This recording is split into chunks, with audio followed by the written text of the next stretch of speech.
Hello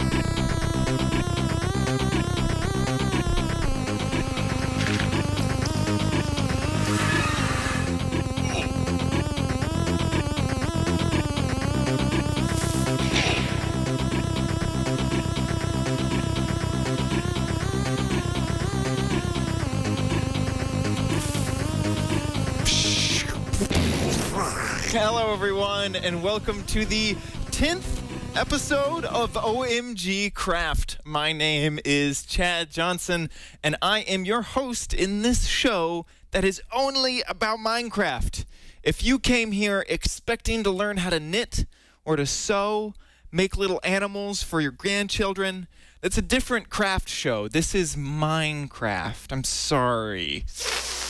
You're going to have to go find a different show to subdue those needs.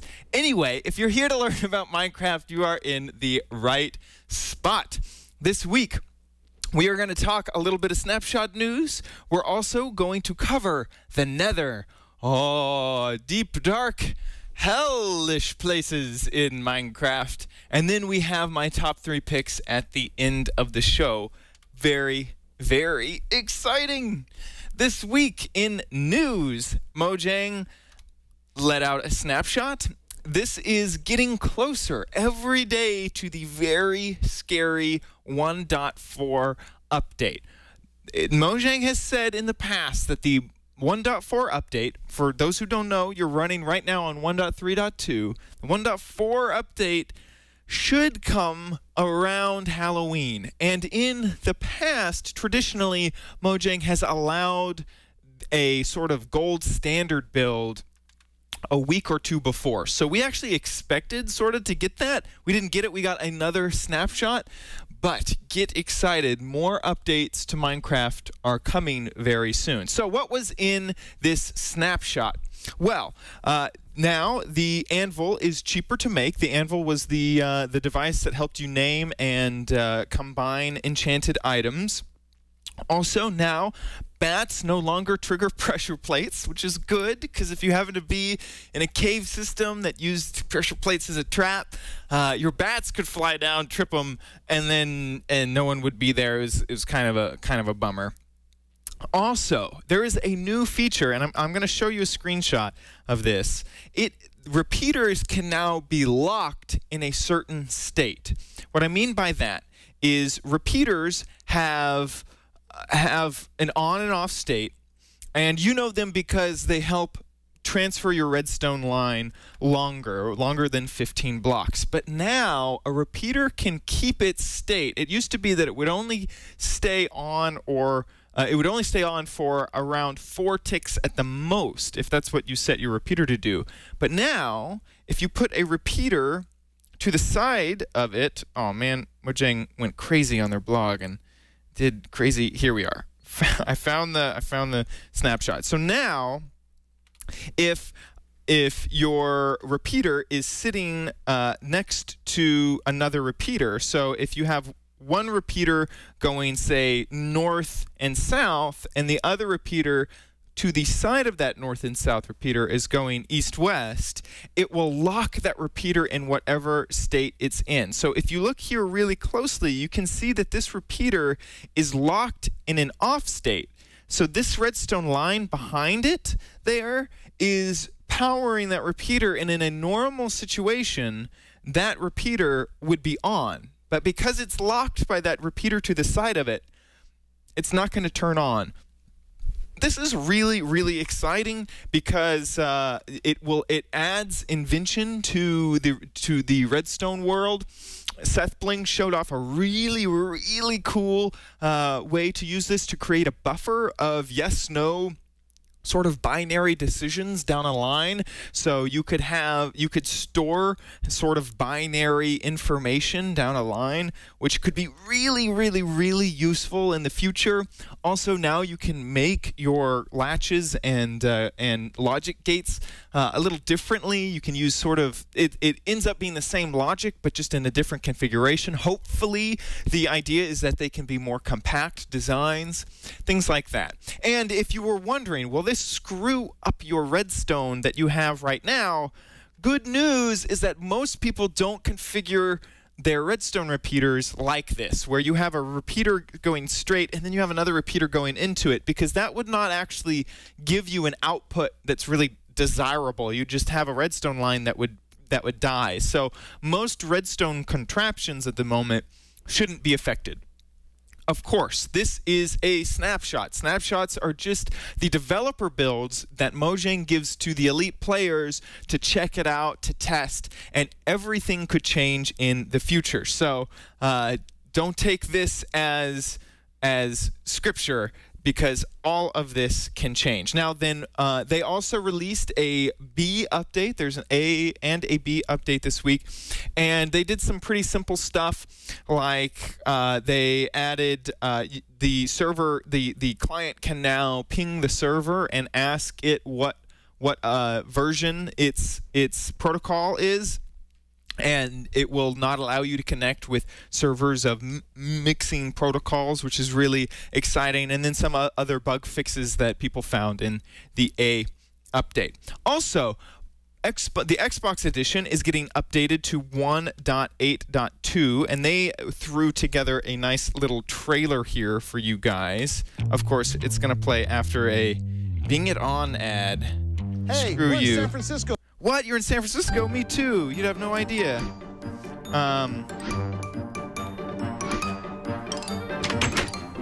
So, in this update, it will bring up the client. Wow, this is loud. It'll bring up the Minecraft client to 1.8.2. You can see they're checking out villages and melons, pumpkins, carts. All of this in your 1.8.2 Microsoft Xbox update. Exciting stuff. If you want to check out that video in its entirety, you can head over to our show notes at omgcraft.com if you want to check that out. That's about 2 minutes long of a trailer there. So if you are a Xbox user, go ahead and check that out. Also, happy birthday, Mojang. They have had their second birthday, and they kind of celebrated it with, not really, but they had a sort of a panel here, pictures. You can check out their blog at mojang.com. There's good old Jeb. Looks like he's hanging out with a bottle of something alcoholic there. Good for you, Jeb. And exciting stuff. Happy birthday. Thank you to the company that makes the game that we are all so excited to play. And that's it for news. Let's get into the big tutorial for the episode. And today we're going to be covering the Nether. Ooh, spooky. The Nether is a part of your Minecraft world that you may have never seen. I forgot who I was chatting to, and they were talking about how they had never been in the Nether before. They entered it for the first time, and it was just horrible, and they weren't excited. They had been playing in what most elite players know as the overworld, the normal world that you spawn in. There's actually two other, so you're in the overworld right now. There's two other worlds on your Minecraft save that you can go explore. There's the Nether and the End. And the End is actually going to be another episode later on down the line. The Nether was introduced in the Halloween update way back, I believe, almost a year ago. A year ago. Is it a year ago? It seems like 2 years ago. I guess. Hey, Ozzy, how's it going? The studio dog is very upset that I'm the only one in the studio. He doesn't really love me that much. Ozzy, come here. He's like, heck no. You're the crazy kid with the red hair. So we are gonna get into the Nether this episode and have some fun.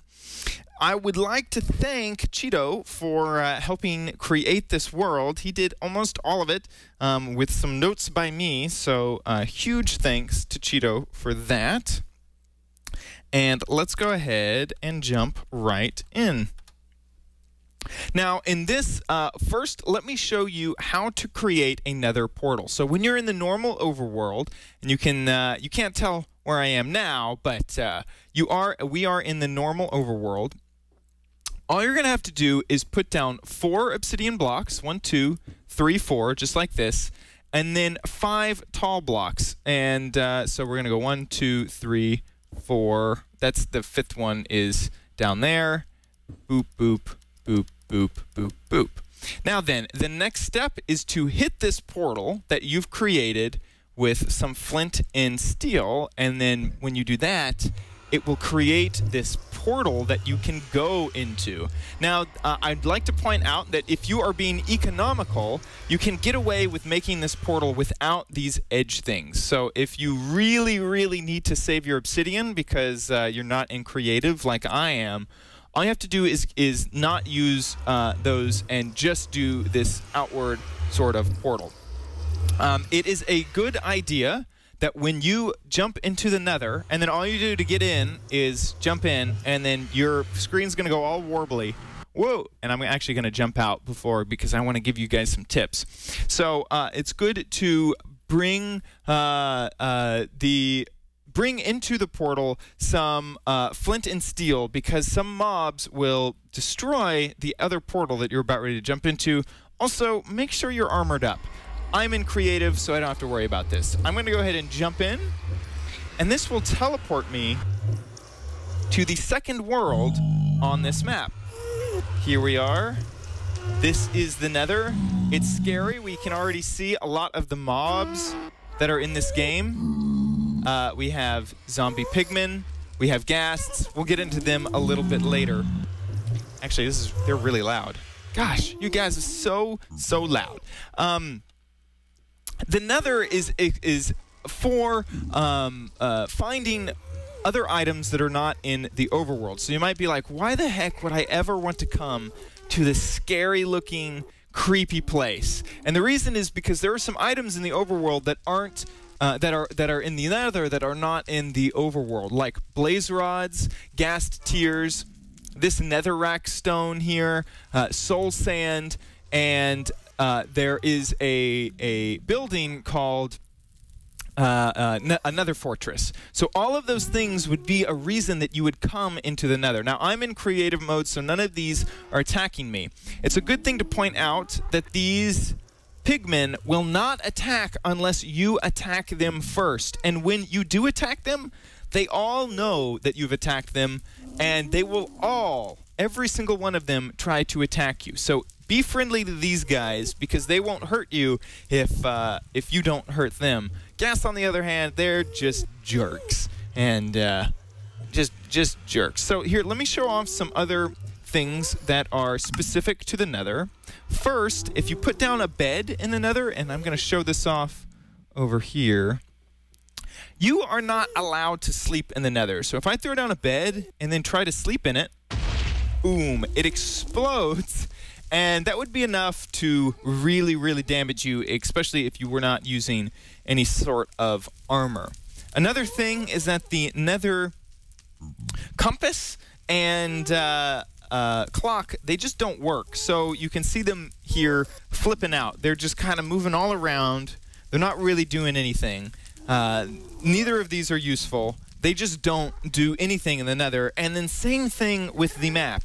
This map will give me unuseful information as I go around. You can see that the player icon is sort of moving all around, just like the compass is, and the information it's giving me is not useful. It looks like I just have some brown and gray sort of things, and even if I fly way over here, this isn't going to get any more detailed or give me any information that I want. Now, let me go back over the blocks. We have, this is soul sand, and soul sand is interesting because when you stand on it, it makes you move a lot slower.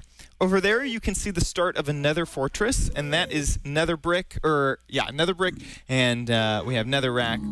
Now let's talk a little bit about the mobs. Ghasts are these things that fly up in the air, and when they see you, when you're not in creative, I'm in creative, so they're not going to attack me. they will shoot these fireballs at you.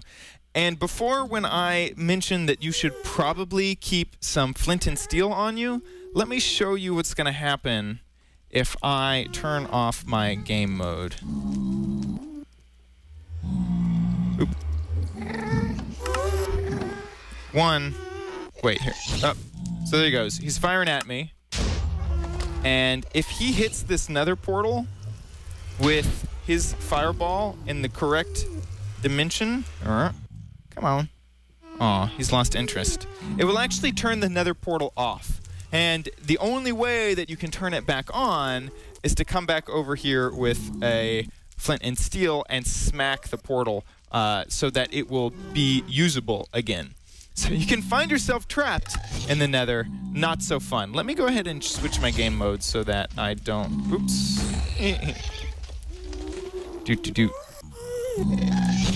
Game mode 1, and fast enough that he doesn't hurt me. Wonderful. Another mob that is in the nether and nowhere else is the Magma Cube. These look like slimes, but they are magma cubes. They drop specific mob entities that are only for them.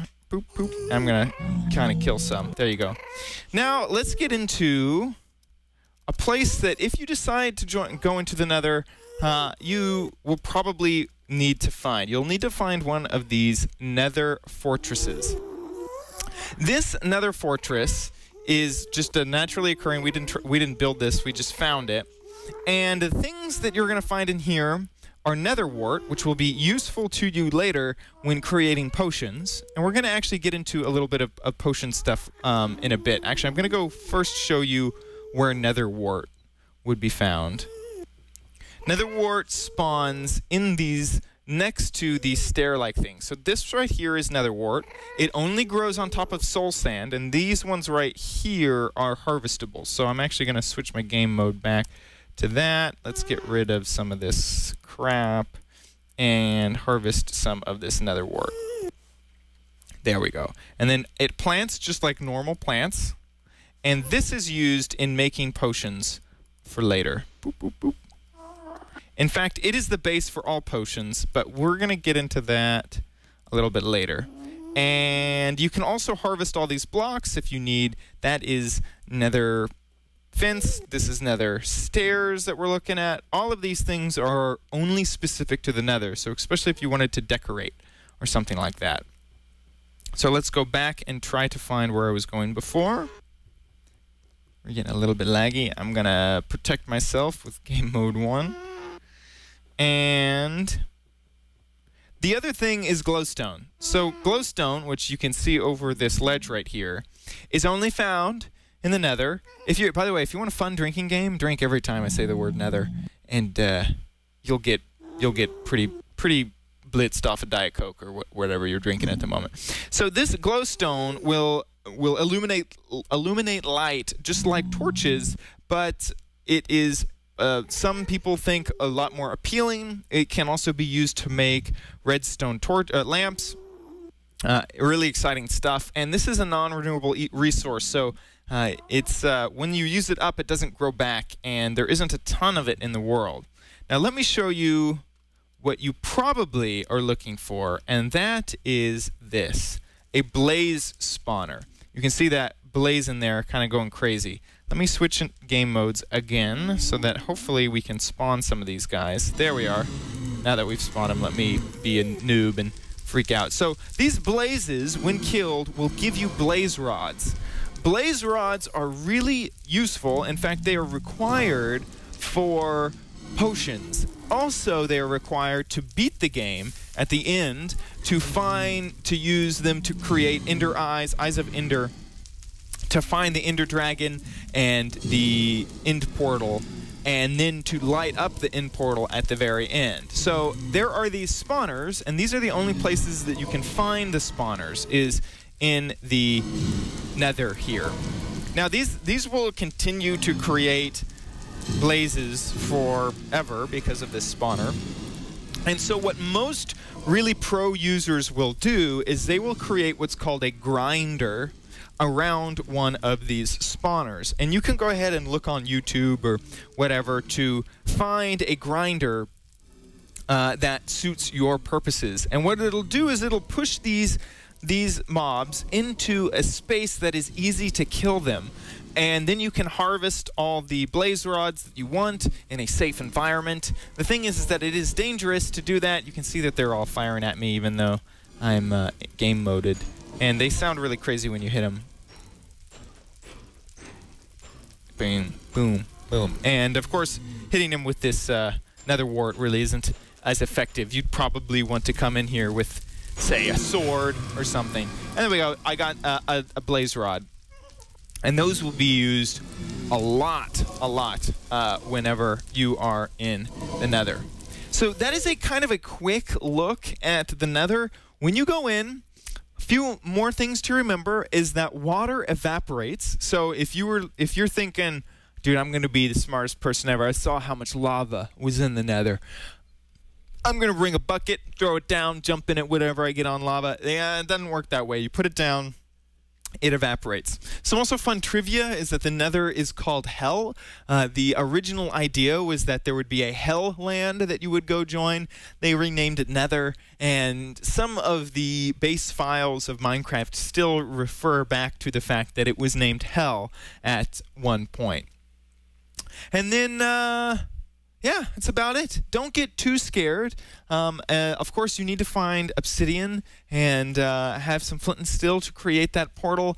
And I feel like you'll do fine. All those mobs that you saw me dealing with, those were placed there kind of on purpose. You can kind of get around the nether without worrying about dying too much and too often. I think that you're going to do fine if you go ahead and join. And that's it for the big tutorial of the show. Let me get into my top 3 picks. And the first one is kind of a mini tutorial. I'm going to do a tutorial. It's not a tutorial, but it's sort of a tip package about potions.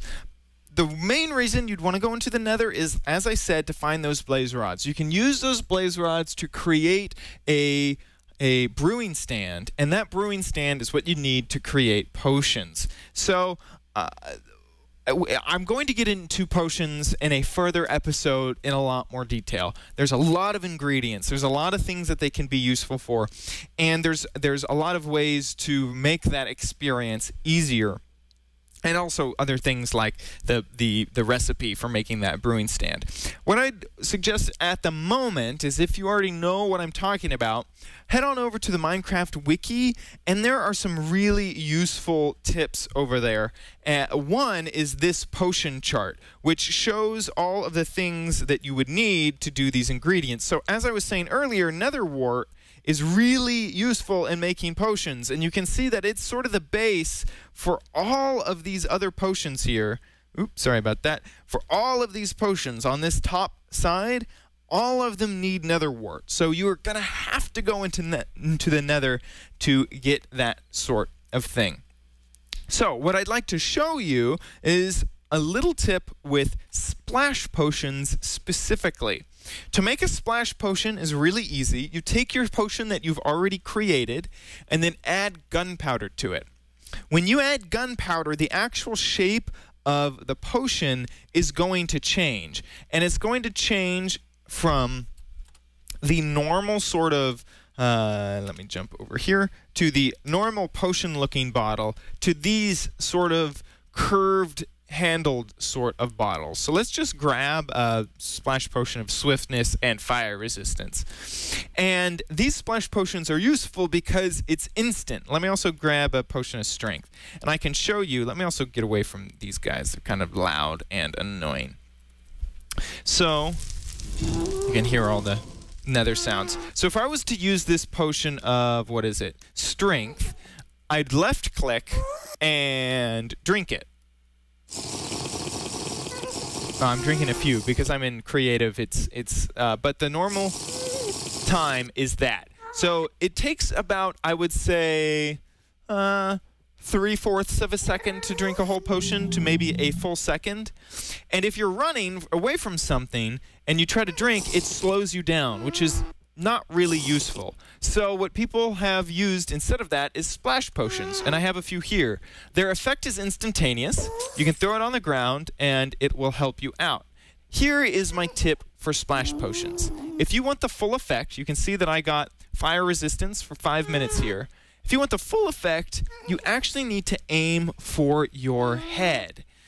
The effect is given to you based off of how far away the splash is from your head. So if you throw it on the ground, you can see that I got 5.5 minutes. If I run over to this wall, throw it against the wall, here, let's use a different potion. I have 7 minutes. Now let me make sure that unfortunately, I kind of want these to wear off to make sure that I'm showing this off effectively, because I think they need to wear off to show them. But the best method is actually looking straight up into the air, tossing it up, and then letting it fall directly on your face. This is the tip for you. Look straight up, throw it up in the air. It's going to hit you on your face, and it looks like each of these potions have a different amount. So the times over here are not quite equating to, they aren't perfect matches because these are different types of potions. But that is the most effective way to give yourself a splash potion, is to throw it up into the air, let it fall back onto you, and then you will have the maximum amount that a splash potion can give you. That is tip number 1. Now, on to tip number 2. This actually came in from a person asking, who was that person? Oh, crap. I remembered earlier, but I forgot it was... darn. Here. I could find out, but I'm going to have to go into my email. He wanted to know, how is it that I've seen people use their Minecraft face as a Twitter avatar? Every time that I download my skin, it is either A, too small, or B, when I try to blow it up in a photo editing program, it gets all mushy. All of the lines, instead of saying crisp and hard, become gradients, which I don't want. So this was my tip for today. First, I'm going to show you how to download your skin, and then second, I'm going to show you how to blow it up real big without losing any of the definition between pixels. The way to download a skin is really, really, really easy. There's 2 ways to do it. Either you can go to a website like minershoes.com. There's a whole bunch of them. Type in a username. It will show you the skin, and then you can click download. Or there's an easier way to do it. All you have to do is go into your browser's URL bar, type in minecraft.net/skin/the username .png, and what that's going to do is it's going to redirect you to the Amazon S3 server that is storing all of the skins and download it for you. A tip is that these names are case sensitive. So if you have a friend who has a capital letter in the beginning of their name, you need to make sure that you get it perfect, otherwise it won't go through and there just will not be a skin there for you. So for me, I know that the first 3 letters of my username are capitalized. For some of the people who help out, I know like Cheetos is Cheeto. His first letter is capitalized. So I need that to advance. And that's how you download the skin. So if I go back over to, I'm going to show this off on the Mac side of things. And it should be pretty compatible with the PC side of things. I actually downloaded the person who asked this question. I went ahead and downloaded his skin. I think it was Chandler or something like that. But you can see that this skin is tiny. This doesn't really help us if he wants to make this his Twitter avatar. Sure, I can blow it up by zooming in, but Twitter isn't going to be able to do this, and it's not really useful. So here's what you're going to do. open up a photo editing software. In this case, I'm going to use Photoshop, but you can also do this in GIMP, which is a free open source platform. I'm going to go ahead and grab this guy's skin, and I'll also grab mine just to show it off a second time. I'm going to open it up in Photoshop, and you can see these are teeny tiny, 16 pixel by 16 pixel, whatnot. I'm going to go ahead and zoom in, and what he was asking was to get just his face. So I'm going to come in here. I'm going to use the crop tool to crop out all of the other things. Let me keep going in. Burp, burp, burp, burp, burp. There we are. And grab just his face. And it'll be from this corner here to this corner. This is the bottom part of the head. This is the top, and these are the sides. And then I'm going to hit enter, and that'll just crop out all of the other information, just his head. Now, right now, you can see up here that this is, what, 8 pixels by 8 pixels big. That is an incredibly small amount of information, and something like Twitter is not going to be able to use this. So what I'm going to do is go to Image Size, and then I'm going to adjust this pixel. So why don't we just do it by a factor of 100? Let's make this 800 pixels big. I'm going to show you the problem that our questioner was facing. If I do that and hit OK, here is the thing that we get. That's it's a little creepy. It looks like someone's fogging up the glass. Not what I want at all. So I'm going to go ahead and undo that. Oops, I don't know what I just did. Apple Z and Apple Z again. And we're going to go back. Image size. Let's go ahead and do it by a factor of 100 again. And now, this time, instead of hitting OK, I'm going to look down at the bottom, and you can see this resample image. I'm actually going to choose nearest neighbor, preserves hard edge. What this is going to do is when it makes it larger and it needs to fill in extra information for pixels, instead of looking at the edges and creating a gradient, it's going to go ahead and look at them and then preserve that.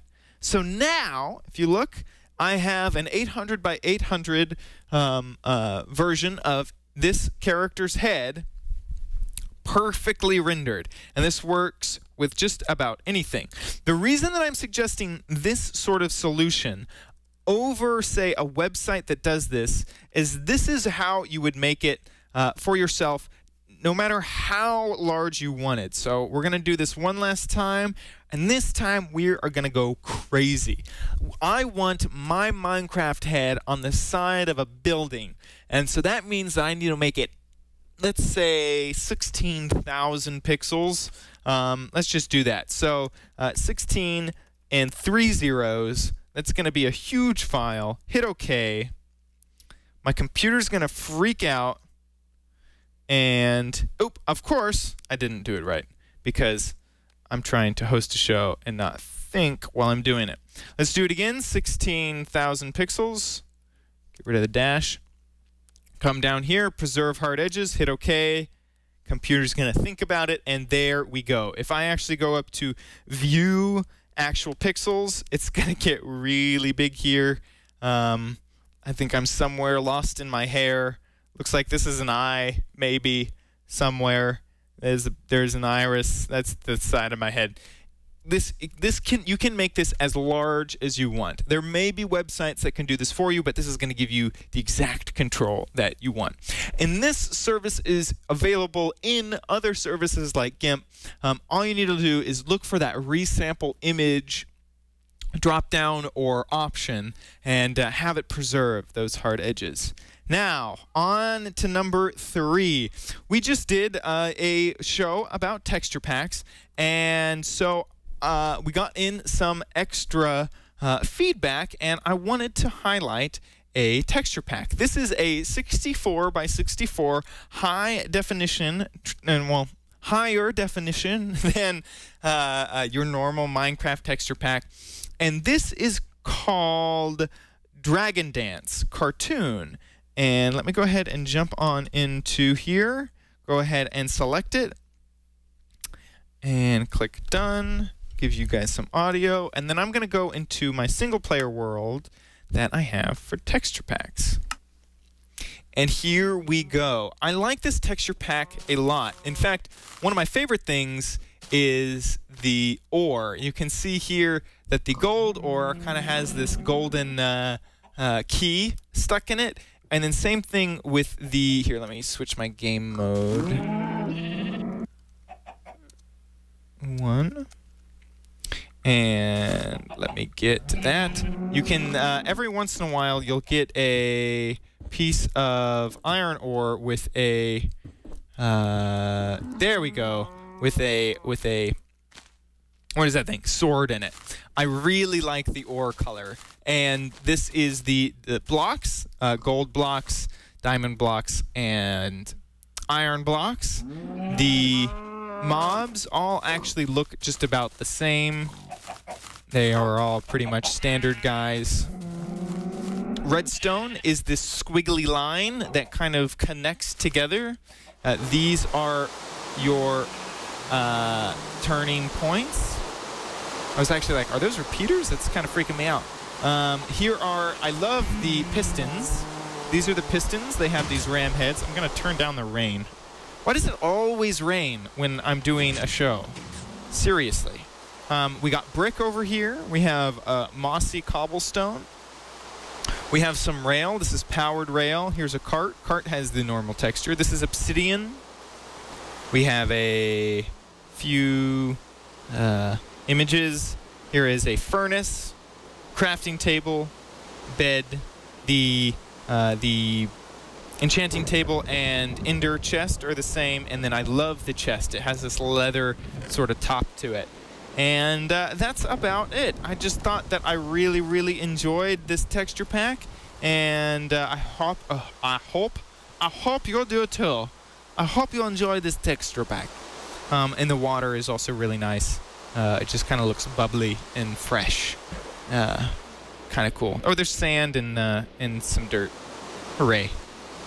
And that is the third tip that I have for you today.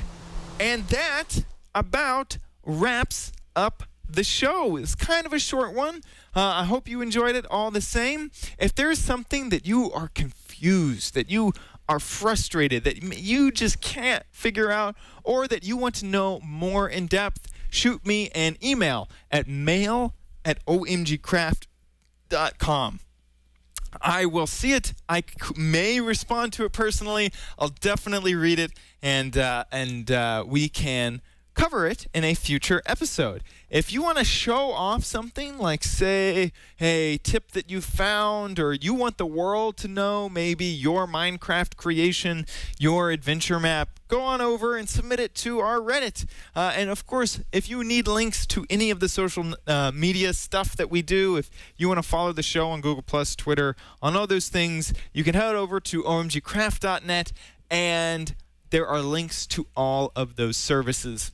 Also, if you want to know anything that I talked about in this episode, we have links to everything in our show notes. This is episode 10, so all you have to do is go to omgcraft.com/10, which is the episode number, and all of that information there is for you. Thank you guys so much for joining me on this wonderful episode. I will see you guys in another episode of OMG Craft later on. Goodbye.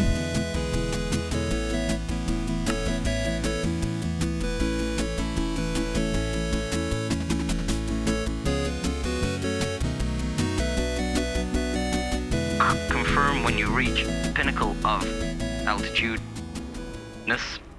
Over. I'm currently at the top, sitting at 255 feet. Confirm when you are ready to begin safety checks. Over. Confirmation, please begin safety checks. Over. Number 1, please check that your air pressure is stable. Repeat, air pressure is stable. Over. Air pressure stable up here. Number 2, please check safety suit firmly fastened. Over. Safety suit is firmly fastened. Over. Number 3, please check that feather falling boots are safely equipped. Over. Feather falling boots are equipped. Number 4, please make sure you're holding shift over the edge of the platform. Over. Confirmed. Shift enabled. Please, number 5, and this is your last safety check, top mass. Please make sure your parachute is active. Over. Parachute is active, I do believe. I don't believe. Well then, top mass, you are clear to jump at your own discretion. Over. Jumping in 5, 4, 3, 2. See you later, Texas. I'm in the air. Over.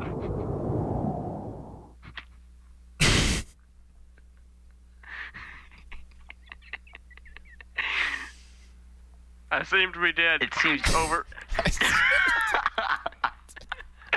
Mission failed. Abort, abort. Over.